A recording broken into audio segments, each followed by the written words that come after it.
दोस्तों, आपके पेरेंट्स, आपके टीचर या किसी साथी ने कभी ना कभी आपसे जरूर कहा होगा कि आप इतने ब्राइट स्टूडेंट नहीं थे, या आपने कभी ना कभी खुद सोचा होगा कि आप इतने ब्रिलियंट स्टूडेंट नहीं हैं। अगर हाँ, तो ये सेशन आपके लिए है। अगर नहीं, तब भी आप इस सेशन को जरूर देखिएगा, क्योंकि यहाँ पे हम कुछ इंपॉर्टेंट पॉइंट डिस्कस करने वाले हैं जो कि आपके पेरेंट्स या टीचर ने नहीं डिस्कस किए हों। जैसे कि इंटेलिजेंस कोई भी चीज नहीं है, ना ही ये आपका आईक्यू का नंबर है, ना ही ये आपका रिपोर्ट कार्ड है, ना ही ये कोई सिंगल टैलेंट है। एक साइकोलॉजिस्ट जेपी गुलफर्ड ने अपनी पूरी जिंदगी लगा दी ये प्रूव करने में कि जो इंटेलिजेंस है वो 180 डिफरेंट फॉर्म में हो सकती है। उसके अनुसार कोई भी इंसान अनइंटेलिजेंट हो ही नहीं सकता। सो अब सवाल ये नहीं है कि आप इंटेलिजेंट हैं या नहीं हैं, अब सवाल ये है कि आप किस टाइप के इंटेलिजेंट हैं। हेलो एवरीवन, मेरा नाम विकास है और मैं आपका वेलकम करता हूं इस सेशन में और चैनल पे साइकोलॉजी बियॉन्ड बुक पर। आज हम डिस्कस करेंगे कि इंटेलिजेंस है क्या हम इसको मेजर कर सकते हैं, डिफरेंट साइकोलॉजिस्ट ने इंटेलिजेंस के बारे में क्या कहा है, और साथ में ये भी देखेंगे कि लाइफ के साथ हमारी इंटेलिजेंस के साथ क्या होता है, क्या ये बढ़ती है या कम होती है।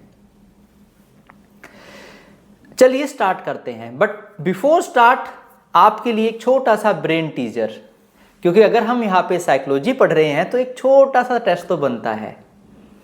मैं यहाँ पे 3 स्टेटमेंट रीड करूंगा, आपको बताना है कि ये बिलीफ है या फैक्ट है। पहली स्टेटमेंट कि जो इंटेलिजेंस होती है आपकी, ये कंप्लीटली इनबोर्न होती है। सोचिए आप इस पे। सेकेंड स्टेटमेंट कि इंटेलिजेंट स्टूडेंट हमेशा एग्जाम्स के अंदर बहुत अच्छे मार्क्स लेके आते हैं।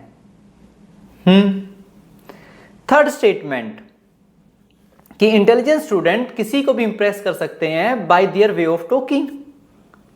पॉसिबिलिटी है। सो आई होप आपने इनके बारे में सोचा होगा कि ये फैक्ट है या बिलीफ है। चलिए वन बाय वन हम डिस्कस करते हैं। पहला, एक कॉन्सेप्ट होता है हमारा नेचर वर्सेस नर्चर। तो नेचर का मतलब यह है कि जेनेटिक्स आपकी इंटेलिजेंस के अंदर एक रोल प्ले करती है, इसके अंदर कोई भी डाउट नहीं है।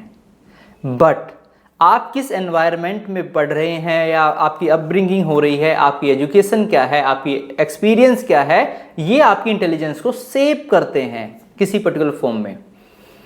आपका स्कूल का जो एनवायरनमेंट है वो कंप्लीटली डिफाइन करेगा आपकी इंटेलिजेंस को। आपका जो क्लास का माहौल है, आपके जो दोस्त हैं, आपका जो घर का एनवायरनमेंट है, आपकी एजुकेशन है, वो कंप्लीटली डिफाइन करती है हमारी इंटेलिजेंस को कि हमारी इंटेलिजेंस किस तरीके से ग्रो करती है। सो जो पहली स्टेटमेंट है ये हमारा बिलीफ है, ना कि फैक्ट। सेकंड स्टेटमेंट है हमारी कि जो एकेडमिक परफॉर्मेंस है वो तो इंटेलिजेंस का एक छोटा सा पार्ट है। इसके अलावा हमारी इमोशनल इंटेलिजेंस हो सकती है, क्रिएटिव इंटेलिजेंस हो सकती है, प्रैक्टिकल इंटेलिजेंस हो सकती है, बिहेवियरल इंटेलिजेंस हो सकती है, जो कि आपके रिपोर्ट कार्ड में नहीं आती है।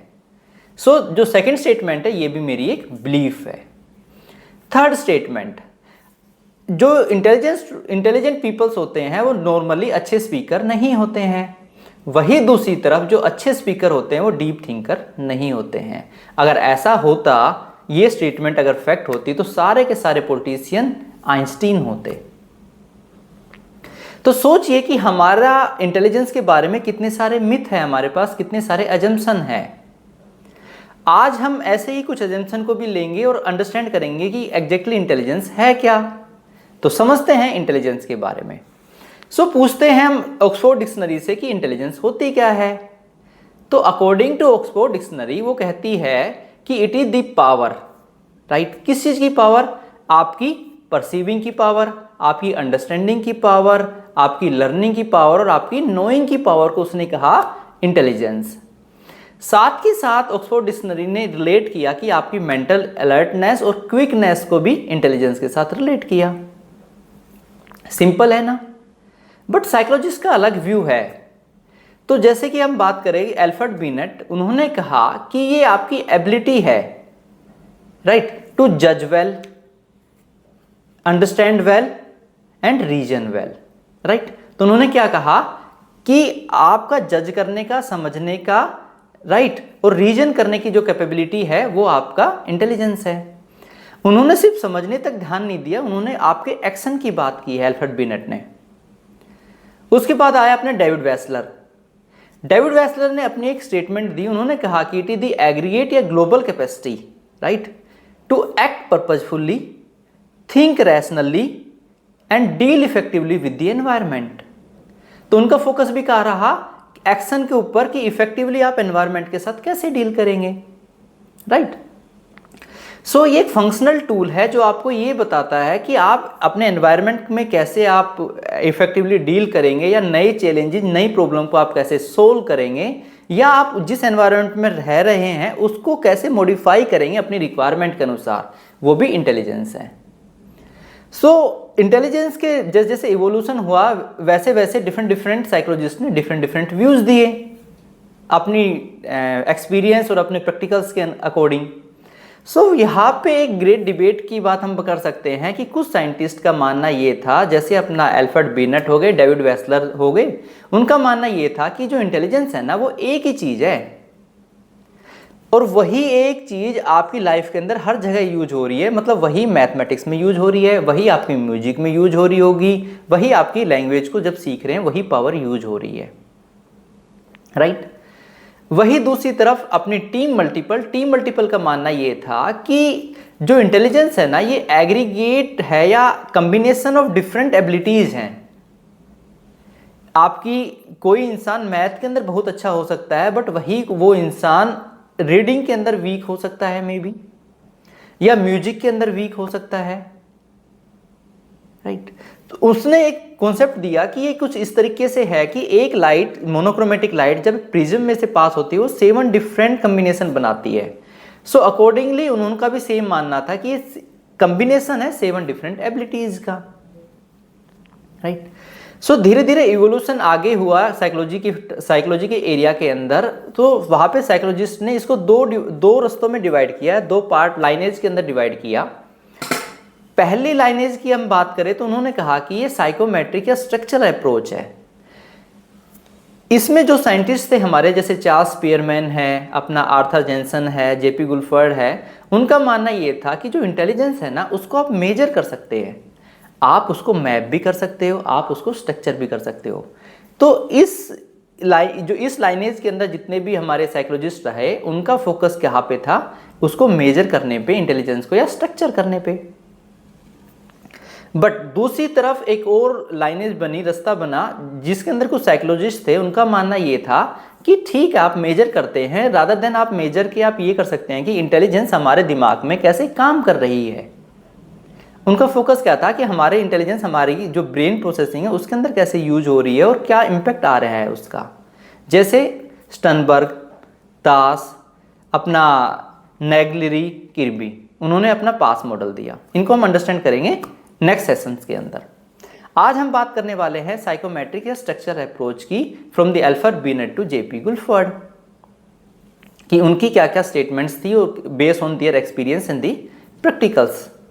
स्टार्ट करते हैं हमारा अल्फ्रेड बिनेट। सो 1905 की बात है, फ्रेंच गवर्नमेंट एक प्रॉब्लम फेस कर रही थी, वो हेल्प करना चाह रही थी उन स्टूडेंट्स का जो कि वीक है स्कूल के अंदर। उन्होंने अल्फ्रेड बिनेट को कहा कि सर कुछ करिए इन बच्चों के लिए। सो वहाँ पे अल्फ्रेड बिनेट ने फर्स्ट इंटेलिजेंस टेस्ट दिया और वहाँ पे एक थ्योरी दी, यूनिफैक्टर थ्योरी। तो यूनिफैक्टर मतलब, यूनि मतलब 1, तो यूनिफैक्टर थ्योरी का मतलब ये था कि एक इंटेलिजेंस एक ही चीज़ है। अगर कोई बच्चा मैथ के अंदर अच्छा कर रहा है तो जो पावर है उसकी मैथ के अंदर अच्छा करने की, वही पावर उसकी आर्ट्स में होगी, वही पावर उसकी रीजनिंग में होगी, यूज होगी, वही पावर उसकी म्यूजिक में होगी, या वही पावर उसकी स्पेशियल रिलेशन में होगी, राइट। सो इनका फोकस था यूनिफैक्टर पे, एक इंटेलिजेंस पे। जैसे आगे बढ़े वहां पे आए हमारे चार्ल्स स्पीयरमैन। चार्ल्स स्पीयरमैन ने कहा कि नहीं, ये थ्योरी गलत है, इसके अंदर कुछ इंप्रूवमेंट की जरूरत है। तो अकॉर्डिंगली उन्होंने अपना नया फैक्टर्स ऐड किए उसके अंदर। सो जो चार्ल्स स्पीयरमैन थे ये अपना एक स्टैटिस्टिशियन कम साइकोलॉजिस्ट थे, दोनों के अंदर स्ट्रॉन्ग। तो उन्होंने अपनी एक स्टैटिस्टिक टेक्निक बनाई जिसको उन्होंने बोला फैक्टर एनालिसिस। तो उस फैक्टर एनालिसिस के बेस के ऊपर उन्होंने डिफरेंट टेस्ट किए डिफरेंट लोगों पर। सो उन टेस्ट में उसने पाया कि एक इंसान जो वर्बल अपना न्यूमेरिकल टेस्ट के अंदर अच्छा कर रहा है, वो इंसान हमारा वर्बल टेस्ट के अंदर भी अच्छा कर रहा है। तो मतलब उन दोनों के बीच में कोई रिलेशन है, कोई कोइंसिडेंट नहीं है ये। अकॉर्डिंगली उन्होंने एक थ्योरी दी जिसका नाम था टू फैक्टर थ्योरी, राइट। तो टू फैक्टर थ्योरी में उन्होंने कहा कि एक मेरी जनरल जी फैक्टर होगा, एक मेरा एस फैक्टर होगा। जी फैक्टर मतलब मेरा जनरल फैक्टर।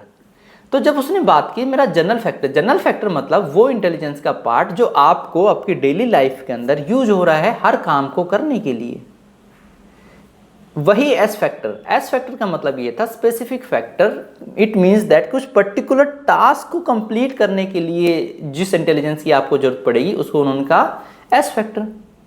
एग्जाम्पल से समझते हैं कि एक एथलीट्स है, उसका स्टेमिना, उसका कोऑर्डिनेशन, ये सारा जनरल फैक्टर के अंदर है कि ये सारी चीज़ें जरूरी है। बट जब वो क्रिकेटर या जब वो एथलीट्स क्रिकेट खेलेगा तो वहाँ पे वो बॉलिंग करेगा या वहाँ पे वो बैटिंग करेगा, वो उसकी क्या है, स्पेसिफिक स्किल है, राइट। या एक नॉर्मल एक जो स्टूडेंट होते हैं वो अपना डेली का काम, स्कूल का होमवर्क हो गया, घर के काम हो गए, वो सारे क्या करता है, जी फैक्टर पे काम करता है, मतलब उसकी जनरल इंटेलिजेंस। वही अगर हम बात करें एस फैक्टर की कि उसको कोडिंग करनी है, राइट, उसको म्यूजिक के अंदर कुछ पर्टिकुलर इंस्ट्रूमेंट बजाना है, तो वो मेरा क्या करेगा, एस फैक्टर की बात हो रही है वहां पे, राइट। तो यहाँ पे टू फैक्टर्स की बात हुई। धीरे धीरे आगे चले तो वहां पे हमारे आए लुईस थर्स्टोन। तो लुईस थर्स्टोन ने कहा कि टू फैक्टर सफिशिएंट नहीं है, यहाँ पे डिफरेंट 7 फैक्टर हैं जो आपकी एबिलिटी को डिफाइन करते हैं। तो जो 7 फैक्टर्स हैं ये क्या क्या हो सकते हैं, तो उन्होंने कहा कि पहला मेरा हो सकता है वर्बल कंप्रीहेंशन, कि मैं किसी लैंग्वेज को कितना कैसे समझ रहा हूं, वो है मेरी वर्बल कंप्रीहेंशन। फिर बोला कि वर्बल कंप्रीहेंशन के बाद बोला कि उसके बाद आता है अपना वर्ड फ्लुएंसी, कि आप कितनी जल्दी से अपने वर्ड्स को बना रहे हैं जब अपनी बातचीत के दौरान, राइट। फिर आता है हमारा न्यूमेरिकल एबिलिटी।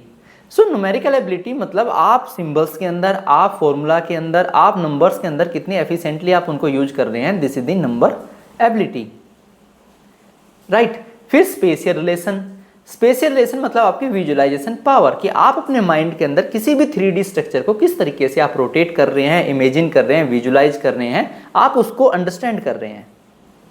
देन हमारा परसेप्चुअल स्पीड मतलब जो भी आप देख रहे हैं उसको कितनी जल्दी आप उसको परसीव कर रहे हैं, समझ रहे हैं प्रोसेसिंग के लिए। देन आपकी मेमोरी मीन्स आप जो भी इंफॉर्मेशन आपने गैदर करी है आप उसको किस तरीके से स्टोर कर रहे हैं, रिटेन कर रहे हैं अपनी लाइफ के अंदर। And the last run reasoning, कि आप उस पर रीजनिंग कर रहे हैं, आप उसको समझ रहे हैं, रीजन्स कर रहे हैं आप, राइट। सो उनका मानना ये था कि जब एक स्टूडेंट अगर मैथ के अंदर अच्छा है तो जरूरी नहीं है कि वो म्यूजिक के अंदर भी अच्छा होगा। अगर दूसरा स्टूडेंट अपना वर्बल कंप्रीहेंशन उसकी बहुत अच्छी है तो जरूरी नहीं है उसका स्पेशियल रिलेशन भी अच्छा होगा। तो उसका मानना ये था कि 7 डिफरेंट एबिलिटीज हो सकती हैं एक इंसान के अंदर, कोई एबिलिटी ज्यादा हो सकती है, कोई एबिलिटी मेरी कम हो सकती है। आफ्टर दैट आया अपने जो अपना आर्थर जॉनसन ने कहा कि भाई ठीक है आप टाइप्स की तो बात कर रहे हैं, बट उनको लगता था, उन्होंने एक नया कॉन्सेप्ट दिया कि भाई ये 2 लेवल पे काम करती है, एक मेरा ग्राउंड लेवल, एक मेरा फर्स्ट फ्लोर, 2 लेवल पे काम करती है। तो ग्राउंड लेवल पे जो काम करते हैं इंटेलिजेंस वो कुछ इस तरीके की है, जो मैं इनपुट दे रहा हूं वही मेरी आउटपुट आ रही है। जैसे कि आपने टेबल याद करी होगी, 2 1 जा 2, 2 2 जा 4 इनपुट थी, आपने सेम आउटपुट लेके आए, 2 1 जा 1, 2 2 जा 4। यह आपको पढ़ाया गया कि जो मेरा फ्रिक्शन है वो अपोजिंग फोर्स है, तो आपने क्या याद कर लिया, फ्रिक्शन मेरा क्या है, अपोजिंग फोर्स है। तो यहाँ पे कुछ चेंज हुआ इनपुट और आउटपुट में, ऑलमोस्ट सिमिलर है, बट वही दूसरी तरफ जो हमारा लेवल 1 है इसको हम कहते हैं associative learning, right. Second floor, जब हम फर्स्ट फ्लोर की बात करते हैं, फर्स्ट फ्लोर पे उन्होंने कहा कि जो मेरे इनपुट है और जो मेरा आउटपुट आ रहा है इनपुट से वो कंप्लीटली डिफरेंट होगा, राइट। इसको उन्होंने कहा कोग्निटिव कॉम्पिटेंस। जैसे कि आप कोई नई प्रॉब्लम सोल्व कर रहे हैं, मतलब आपके सामने एक प्रॉब्लम आई, आपने अपना इंटेलिजेंस को यूज किया और एक नई उसका कुछ सोल्यूशन निकाला, मतलब वहाँ पे इनपुट एंड आउटपुट के बीच में कुछ चेंजेस आ गए हैं, राइट। ये आपकी प्रैक्टिकल इंटेलिजेंस है, ये आपकी क्रिएटिव इंटेलिजेंस है। ये आपकी प्रॉब्लम सॉल्विंग एबिलिटी है, राइट। सो उनका जो कॉन्सेप्ट था ये 2 लेवल पे काम करता है। देन आए हमारे जेपी गुल्फर्ड। बट जेपी गुल्फर्ड से पहले हम यहाँ पे एक इंपॉर्टेंट पॉइंट डिस्कस करेंगे कि जैसे जैसे हमारी एज बढ़ती है तो वैसे वैसे क्या हम डम बनते चले जाते हैं, राइट। इसको अंडरस्टैंड करते हैं। तो यहाँ पे हमारे जो रेमंड एंड जॉन सर थे, उन्होंने कॉन्सेप्ट दिया फ्लूइड इंटेलिजेंस का और क्रिस्टलाइज इंटेलिजेंस का। तो उन्होंने कहा कि जो फ्लूइड इंटेलिजेंस है वो मेरी रो प्रोसेसिंग आपकी कैपेबिलिटी है, राइट। और ये डिपेंड करती है आपकी न्यूरोलॉजिकल डेवलपमेंट पे। इट मीन्स दैट कि आप कैसे नई नई प्रॉब्लम्स को सोल्व कर रहे हैं उस पर डिपेंड कर रही है आपकी। आप पैटर्न्स को आराम से देख पा रहे हैं, उनको सोल्व कर पा रहे हैं, नई प्रॉब्लम को रिजोल्व कर पा रहे हैं, नए नए आइडियाज़ लेके आ पा रहे हैं, और ये डिपेंड करिए आपके न्यूरोलॉजिकल डेवलपमेंट पे रादर देन आपकी लर्निंग और एक्सपीरियंस पे। और ये पीक पे रहती है जब आप एडल्ट रहते हैं। वही दूसरी तरफ जैसे जैसे आपकी एज बढ़ती है तो वैसे वैसे आपका एक्सपीरियंस, आपकी एजुकेशन भी बढ़ती है। सो जो क्रिस्टलाइज इंटेलिजेंस है वो डिपेंड करती है आपके एक्सपीरियंस पे, आपकी लर्निंग पे रादर देन आपके न्यूरोलॉजिकल डेवलपमेंट पे, राइट। और पॉइंट ये आता है कि ये आपकी एज के साथ बढ़ रही है क्रिस्टलाइज इंटेलिजेंस। आपकी फ्लूइड इंटेलिजेंस रिड्यूस होती है, वही क्रिस्टलाइज इंटेलिजेंस आपकी बढ़ती है। सो नॉर्मली इसलिए कहा जाता है कि आपके सीनियर से आप आइडियाज़ लीजिए, सजेशन लीजिए, क्योंकि उनको लाइफ एक्सपीरियंस है कि किस तरीके से कौन सा काम आसानी से किया जा सकता है। आई होप आपको आइडिया आ गया होगा कि हमारी इंटेलिजेंस हमारी एज के साथ कैसे काम कर रही है, राइट। अब आते हैं हमारे जेपी गुल्फर्ड मॉडल पे। सो जब हम जेपी गुल्फर्ड मॉडल की बात कर रहे हैं तो सर ने कहा कि भाई ये 7 इंटेलिजेंस भी नहीं है, 2 लेवल पे भी काम नहीं कर रही है। उन्होंने इसके 180 डिफरेंट फॉर्म्स दिए। उन्होंने क्या किया कि इंटेलिजेंस को डिफरेंट 3 डायमेंशन के अंदर डिवाइड कर दिया और उनको फर्दर कैटेगरी में डिवाइड कर दिया।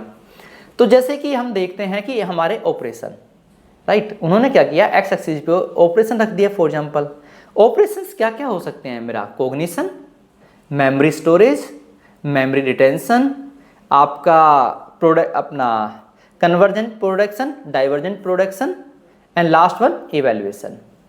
अब पॉइंट ये आता है कि जो ऑपरेशन सही ऑपरेशन होंगे कहाँ पे, तो बात आई कंटेंट की। तो उन्होंने वाई एक्सिस के ऊपर क्या रख दिया, कंटेंट रख दिया।